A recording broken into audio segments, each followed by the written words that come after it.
عليكم ورحمة الله وبركاته. الحمد لله رب العالمين والصلاة والسلام على رسوله الكريم وعلى آله وأصحابه أجمعين أما بعد فأعوذ بالله من الشيطان الرجيم بسم الله الرحمن الرحيم كل نفس ذائقة الموت وإنما توفون أجورهم يوم القيامة فمن زحزح عن النار وأدخل الجنة فقد فاز وما الحياة الدنيا إلا متاع الغرور صدق الله المولى العظيم وقال رسول الله صلى الله عليه وسلم لا موضع صوت أحدكم في الجنة خير من الدنيا وما فيها أو كما قال عليه الصلاة والسلام. আলহামদুলিল্লাহ, আল্লাহ পাক রব্বুল আলামিনের দরবারে শুকরিয়া যে আল্লাহ রাব্বুল আলামিন আমাদের সকলকে আজকের এই বিশেষ রমজানের উপলক্ষে যে আজকের বিভিন্ন অনুষ্ঠান, পরীক্ষা বা দিন বিষয়ে চিন্তা ভাবনা, দিনের মধ্যে উন্নতি করা, আসল সফলতা কোনটা সেটাকে চেনা, এর উপরে আমাদের জীবনকে মৃত্যু পর্যন্ত পরিচালনা করার যে একটা উদ্যোগ, এটাতে যে আল্লাহ তাআলা আমাদেরকে অংশগ্রহণ করার তৌফিক দান করেছেন, এর জন্য আমি শুকরিয়া আদায় করতেছি। আলহামদুলিল্লাহ। সম্মানিত হাজরিন, আল্লাহ রাব্বুল আলামিন আমাদেরকে দুনিয়া পাঠিয়েছেন, তো দুনিয়ার মধ্যেই আমাদেরকে চলতে হয়, শিখতে হয়। তো দুনিয়া আমাদের সঙ্গে থাকে, কিন্তু দুনিয়ার মধ্যে ডুব দিতে আল্লাহ নিষেধ করেছেন। যেমন পানির অপর নাম জীবন। এখন যদি আমরা মনে করি যে জীবন যেহেতু পানি, তাহলে পানির মধ্যেই চলে যায়, তাহলে কি জীবন হবে না মৃত্যু হবে? মৃত্যুর কারণ হবে। অন্যভাবে দুনিয়া আমাদের দরকার, দুনিয়া ছাড়া চলা যাবে না, বরং আমাদের জন্য দুনিয়া বানানো হয়েছে। তো দুনিয়াতে থাকতে হবে, কিন্তু দুনিয়ায় ডুব দেওয়া যাবে না। তাহলে কি হবে? তাহলে ওই যে আল্লাহ তাআলা আফসোস করে বলছেন যে বাল তুসিরুনাল হায়াতাদ দুনিয়া, তোমরা দুনিয়া পেয়ে দুনিয়াকে প্রাধান্য দিয়ে দিয়েছো। এই যে এই আয়াতের অন্তর্ভুক্ত আমরা হয়ে যাবো। আল্লাহ তাআলা যেন আমাদেরকে দুনিয়া থেকেই আখিরাতের সম্বল, আখিরাতের সফলতা আমাদেরকে যেন অর্জন করার তৌফিক দান করেন, এই জন্য চেষ্টা করবো ইনশাআল্লাহ। সম্মানিত হাজরিন, আল্লাহ রাব্বুল আলামিন বলছেন কুল্লু নাফসিন যায়িকাতুল মাউত, প্রত্যেকটা জীবেই মৃত্যুর স্বাদ গ্রহণ করবে। ওয়া ইন্নামা তুওয়াফাউনা উজুরাহুম ইয়াউমাল কিয়ামা, এবং প্রত্যেকটা মানুষকে, জিনকে তার পুরাপুরি প্রতিদান দেওয়া হবে। ভালো কাজের প্রতিদান ভালো দেওয়া হবে, খারাপ কাজের প্রতিদান খারাপ দেওয়া হবে। তো আল্লাহ বলছেন সফল কে হবে? আল্লাহ তাআলা বলেন ফামান যুহজিয়া আনিন নার, যে যাকে জাহান্নাম থেকে বাঁচিয়ে দেওয়া হলো, ওয়া উদখিলাল জান্নাতা, এবং জান্নাতে প্রবেশ করানো হলো, ফাকাদ ফাজ, সেই একমাত্র কামিয়াব, সেই একমাত্র সফল। আসল সফলতা, মূল সফলতা সেই পেয়ে গেল। এজন্য আমরা তো চাই যে আমরা সফল হই। সফলতা কে না চায়? সফলতা, ব্যর্থতা, কেউ চায় না যে সে ব্যর্থ হয়ে যাক, ব্যর্থতার সাগরে নিমজ্জিত হোক, এটা কেউ চায় না। তো আমরাও চাই না যে ব্যর্থ হই। এজন্য আমরা অবশ্যই, আমরা মুমিন হিসেবে আমরা এটাই চাবো যে আমরা যেন দুনিয়াতেও সফল হই, আখিরাতেও সফল হই। তো দুনিয়াতে সফলতা হলো আল্লাহ তাআলা দিনের মাধ্যমে, দিন মানার মাধ্যমে সফলতা, আর আখিরাতেও আল্লাহ তাআলা জাহান্নাম থেকে মুক্তির মাধ্যমে সফলতা, আসল সফলতা। এজন্য রাসূলুল্লাহ সাল্লাল্লাহু আলাইহি ওয়াসাল্লাম বলেন, তিরমিজি শরীফের হাদিস, লা মাউজিউ সাউতি আহাদিকুম, তোমাদের কারো চাবুক পরিমাণ জায়গা, একটা চাবুক কত বড়? 2-4-5 হাত লম্বা, এতটুকু জায়গা ফিল জান্নাতি, জান্নাতের মধ্যে, খায়রুম মিনাদ দুনিয়া ওয়া মা ফিহা, দুনিয়া এবং দুনিয়ার মধ্যে যা কিছু আছে তার থেকে উত্তম। সুবহানাল্লাহ। এই হাদিসটা পড়ার পরে রাসূলুল্লাহ সাল্লাল্লাহু আলাইহি ওয়াসাল্লাম এই উপরে আয়াতটা পড়ছেন, যাকে জাহান্নাম থেকে বাঁচানো হলো, জান্নাত দেওয়া হলো, সে সফল হয়ে গেল। তাহলে মূল সফলতা হলো জাহান্নাম থেকে বাঁচা, জান্নাত পেয়ে যাওয়া। এজন্য আল্লাহ রাব্বুল আলামিন বলেন যে আমরা যে বিভিন্ন কাজে প্রতিযোগিতা করি, তো আল্লাহ তাআলা বলছেন যে জান্নাত পাওয়াটাই হলো সফলতা। তাহলে লিমিসলি হাযা ফালইআমালিল আমিলুন, যারা কাজ করেন তাদের এর জন্য কাজ করা উচিত।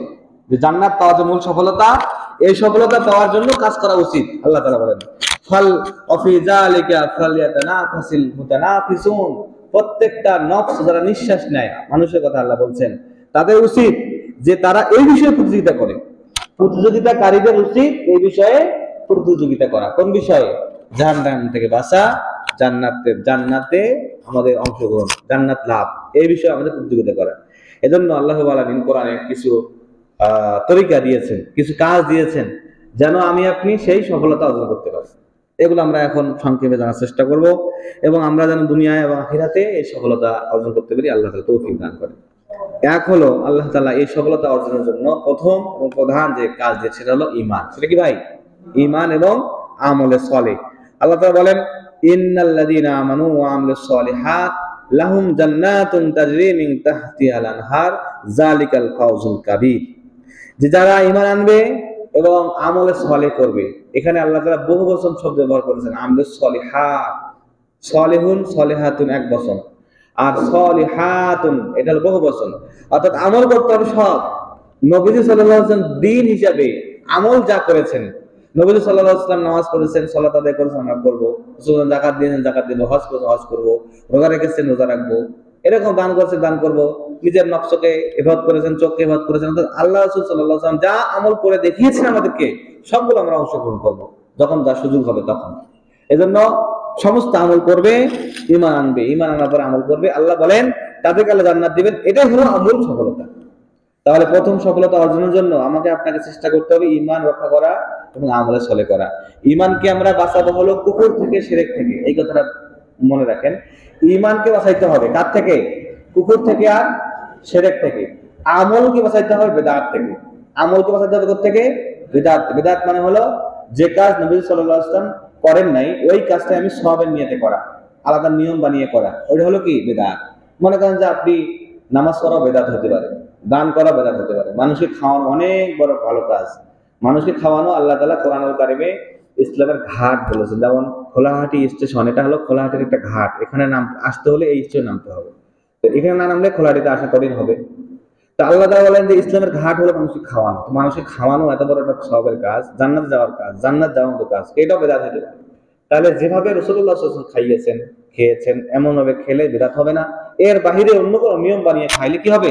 বিদআত হবে। যেমন 10টা 40টা 3 দিনে মানুষ মরার পরে খাওয়াইতে হয়, মৃত্যুর দিন কবরস্থান দাওয়াত দিচ্ছে, কত জঘন্য একটা কাজ। বলেছে তাড়াতাড়ি দাওয়াত দে, এই সবাই চলে যাচ্ছে, দাওয়াত দে। আরে এখন তো তার শোক পালনের সময়, তাকে আমরা খাওয়াবো, তাকে খাওয়ানোর কথা হয়েছে, অথচ তার কাছে আমরা খাওয়ানো দায়ী। না খাওয়াইলে কি হয়? মানুষের কাছে, সমাজের চোখে খারাপ হয়। তো আমরা কি করছি? যে বেদাতটাকে সমাজের একটা নিয়ম বানাইছি। এই জন্য আমরা ঈমানকে বাঁচাবো কুফর থেকে, শিরক থেকে, আমলকে বাঁচাবো বেদাত থেকে। তাহলে অল্প আমলে আল্লাহ ব্যবস্থা করবে ইনশাআল্লাহ। 2 নম্বর হলো আল্লাহ তাআলা এবং তার রাসূলের আনুগত্য করতে হবে যদি আমরা মূল সফলতা পেতে চাই। আল্লাহ তাআলা বলেন, ওমাইয়ুতিল্লাহু ওয়া রাসূলাহু ইউদখিলু জান্নাতিন তাজরি মিন তাহতিহা আল-আনহার খালিদিনা ফিহা ওয়া যালিকাল ফাওজুল আযীম। যারা আল্লাহ এবং তার রাসূলের আনুগত্য করবে, আল্লাহ তাআলা তাকে জান্নাত দান করবেন। সুবহানাল্লাহ। আর এটা হলো কি? মূল সফলতা। তাহলে দ্বিতীয় কাজ হলো আমাদের সফলতা পেতে গেলে আল্লাহ এবং তার রাসূলের আনুগত্য এটা ফরজ করতে হবে, তাছাড়া পাওয়া যাবে না। তাহলে সমাজের প্রত্যেকটা কাজ আমি করব, যে কোনো কাজ করব, চিন্তা করব আল্লাহর হুকুম আছে কিনা, নবীজির তরিকা আছে কিনা, তাহলে আমি আল্লাহ এবং রাসূলের কি করা যাবে? আনুগত্য করা যাবে। তৃতীয় হলো তাকওয়া এবং আল্লাহ ভীতি। আল্লাহ তাআলা বলেন, ওমাইয়ুতিল্লাহু ওয়া রাসূলাহু ওয়া ইয়াখশাল্লাহা ওয়া ইয়াত্তাকিহি ফাউলাইকা হুমুল ফায়িজুন। যারা আল্লাহ এবং রাসূলের অনুসরণ করে, আল্লাহকে ভয় করে, আল্লাহর তাকওয়া অর্জন করে, তারাই হলো সফল কামীদের মধ্যে অন্তর্ভুক্ত। সুবহানাল্লাহ। তাহলে সফলতা অর্জনকারীদের অন্তর্ভুক্ত হতে গেলে আল্লাহর ভয়, তাকওয়া আমাদের মধ্যে আসতে হবে। আর আল্লাহ তাআলা আমাদেরকে এই যে রমজান মাস দিয়েছেন, এই দেওয়ার, রোজা দিয়েছেন, সওম দিয়েছেন, দেওয়ার পরে আল্লাহ নিজে বলেছেন লাআল্লাকুম তাত্তাকুন।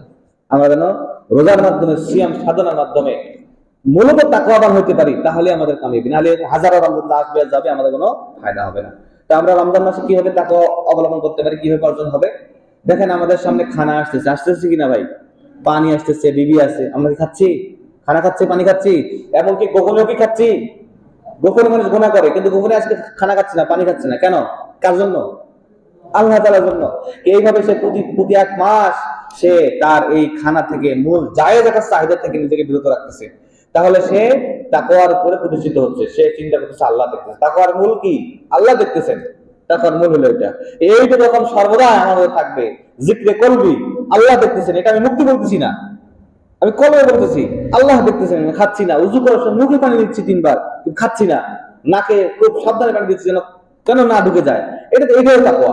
যে হযরত ওমর রাদিয়াল্লাহু আনহু একজন একজন ওই সময় যিনি বাইতুল মালে দায়িত্বে ছিলেন, সাহাবীদের মনে আসছে, তাকে জিজ্ঞেস করছেন তাকওয়া কি জিনিস। তখন ওই সাহাবী ওমর রাদিয়াল্লাহু তাআলা আনহু বলছেন যে, ওমর আপনি কি কখনো কাঁটাযুক্ত বাগানে বনে চলেছেন, জঙ্গলে চলেছেন? হ্যাঁ চলেছি। কিভাবে চলেছেন? আমি এমনি চলেছি যেন কাঁটা আমার শরীরে না লাগে, আমার আমার গায়ে যেন না লাগে। তো দেখেন, আপনি মুখে পানি দিচ্ছেন যেন পানি ঢুকে না যায়, নাকে পানি দিচ্ছেন যেন পানি না ঢুকে, পানি যেন ঢুকে না যায়। সে সাহারি খাচ্ছেন, আমরা অনেক সময় সেহরি বলি, সেহরি মানে জাদু। আমি কি জাদু খাই না সাহারি খাই? সাহারি বলবো, সেহরি বলবো না, ঠিক আছে? সাহারি মানে বরকতময় খানা, আর সেহরি মানে জাদু। আমরা জাদু খাই না, আমরা সাহারি খাই। যাই হোক, তো দেখেন আমরা সাহারি খাই, তো সাবধানের সাথে খাই, এই 1 মিনিট আগে যেন খাই, যেন টাইমের পরে আর না খাই। একজন ছেলে যদি এরকম হয়, তো খেতে খেতে আজান দিয়ে দিচ্ছে বা টাইম শেষ হয়ে গেছে, এ আর কোনো পানি খায় না, পানি না খেয়ে কষ্ট করে রোজা দেয়, ঠিক কিনা ভাই? সাবধানতা কত পরিমাণ আমরা অর্জন করি রমজান মাসে। তো এটাই হলো কি তাকওয়া, এই তাকওয়ার অনুশীলন করা। আর দ্বিতীয় হলো, রোজাকে বাঁচাইতে হলে, সওমকে বাঁচাইতে হলে আমাকে গুনাহ থেকে মুক্ত থাকতে হয়। সেই হিসেবে আমরা গুনাহ থেকে দূরে থাকি। এক হলো আল্লাহর হুকুম পালন করার ক্ষেত্রে সাবধানতা অবলম্বন করি, দ্বিতীয় হলো গুনাহ যেন না হয়ে যায় তার জন্য অনেক বেশি চেষ্টা করি। তো এই ক্ষেত্রে আমি আল্লাহর হুকুম পালনের ক্ষেত্রে তাকওয়া অর্জন হয় এবং গুনাহ থেকে মুক্ত থাকারও তাকওয়া অর্জন হয়। সুবহানাল্লাহ। এজন্য রমজান মাসের দাম অবশ্যই আমরা অন্তরে ধারণ করব, মূল্য এটা বোঝার চেষ্টা করবো, যে এই রমজান মাসে যেন বেশি বেশি ইবাদত করতে পারি, বেশি বেশি আল্লাহ তাআলার তাকওয়া অবলম্বন করতে পারি। তারপরে হলো আল্লাহ তাআলা সফলতা অর্জনের জন্য আরেকটি যে চাবিকাঠি দিয়েছেন, সেটা হলো সত্যবাদিতা, সত্য কথা। আল্লাহ বলেন, ক্বাল আল্লাহু হাযা হাযা ইয়ামু ইয়ানফাউস সাদিকিনা সিদকুহুম, যে যারা সত্যবাদী, আল্লাহ তাআলা তাদেরকে বলছেন আজকে তাদের ফায়দা হবে, সত্যবাদী যারা। তাহলে দুনিয়াতে যারা সত্য কথা বলেছেন, সত্যের উপরে জীবন প্রতিষ্ঠা করেছেন, সততার উপরে থেকেছেন, চাকরির ক্ষেত্রে সততা, কথার মধ্যে সততা, ব্যবসার মধ্যে সততা, কৃষিকাজের মধ্যে সততা, সাংসারিক কাজে সততা, আল্লাহ বলেন তাদের সততা আজকে তাদেরকে ফায়দা দিবে। তারা যালিকাল ফাওজুল আযীম, তাদেরকে জান্নাত দেওয়া হবে। এই জান্নাতটাই আল্লাহ যেখানে সফলতার কথা বলেছেন, সেই জান্নাতের কথা বলেছেন। মূল কথা হলো জান্নাত পাওয়া। তো জান্নাত পাইতে গেলে আপনাকে সত্যবাদিতার গুণ অর্জন করতে হবে। পঞ্চম নম্বর গুণ হলো মুমিনের মধ্যে পারস্পরিক সৌহার্দ্য সম্পর্ক রক্ষা করতে হবে। তো আমাদের মধ্যে ভাই ভাই সম্পর্ক অনেক অনেক ক্ষেত্রে নষ্ট হয়ে যায়। দেখেন, আমরা কিন্তু একজন ধরেন যে লাখপতি হয়ে গেছি, কারো 10, 20, 25 বিঘা জমি, কিন্তু একটা বাড়ি 10 শতক 15 শতক এইটা ভাগ হয়নি। কারণ এটা আমার বাবা আমাকে লিখিয়ে দিয়ে যায়নি, মারা গেছে উনি। ওই 15 শতক বাড়ি নিয়ে দ্বন্দ্ব। কি ভাই, মিথ্যা কথা এটা? এক একজনের কিন্তু কোটি কোটি টাকা, ওটা নিয়ে সমস্যা নাই, এত কোটি টাকা, এরকম 20টা 50টা 100টা বাড়ি সে বানাতে পারবে, কিন্তু দ্বন্দ্ব হলে 15 শতক জায়গা নিয়ে। তাহলে আমরা এই 15 শতকের মধ্যে হয়তো 1 শতক কম বেশি হচ্ছে, এই জন্য ভাগ হচ্ছে না, দ্বন্দ্ব রয়ে গেছে অতটুকুর মধ্যে। তো যদি কোনো ভাই অপর মুসলিম ভাইয়ের সাথে দ্বন্দ্ব রেখে দেয়, বক্স রাখে, বিদ্বেষ রাখে, তাহলে ওই ব্যক্তির মাপ পাওয়ার কোনো সুযোগ নেই। কারণ প্রতি বৃহস্পতিবার, প্রতি সোমবার রাসূলুল্লাহ সাল্লাল্লাহু আলাইহি ওয়াসাল্লাম রোজা রাখতেন, তাই না? রোজা রাখেন কিনা? কেন রোজা রাখেন? কারণ এদিনে আল্লাহ তাআলার কাছে আমলনামা পেশ হয়। আর আমলনামা পেশ হওয়ার পরে আল্লাহ তাআলা বলেন, সবাইকে মাফ করে দিলাম, তবে তোমরা ওই 2 ব্যক্তির আমলনামাকে এখন ভাবে পেন্ডিং রাখো যারা দুইজন পরস্পরের দ্বন্দ্বে লিপ্ত আছে। তো বলেন, আপনি কি হারালেন আর কি পাইলেন? 2, 4, 5, 10 লাখ টাকার জন্য আপনি আপনার আমলনামাকে আল্লাহর সামনে পেশি করতে দিলেন না, পেশি হলো না আপনার আমলনামা। আল্লাহ কি গুনাহ মাফ করবে ওখানে? এজন্য আমরা অবশ্যই এই আল্লাহ তাআলার জান্নাত মূল সফলতা পাওয়ার জন্য আমাদের পারস্পরিক দ্বন্দ্বকে নিরসন করব। আমরা আমাদের পরিবারের সাথে শিশু সুলভ আচরণ করব, আর বাহিরের ক্ষেত্রে পুরুষ সুলভ আচরণ করব। পরিবার মানে নিজের ভাইয়ের সাথে, নিজের মায়ের সাথে, নিজের বিবির সাথে তো আমরা রাজা হয়ে যাই, মানে বাঘ হয়ে যাই বিবির কাছে, তাই কিনা? তাই জন্য আমরা নিজের পরিবারের ক্ষেত্রে শিশু সুলভ আচরণ করব।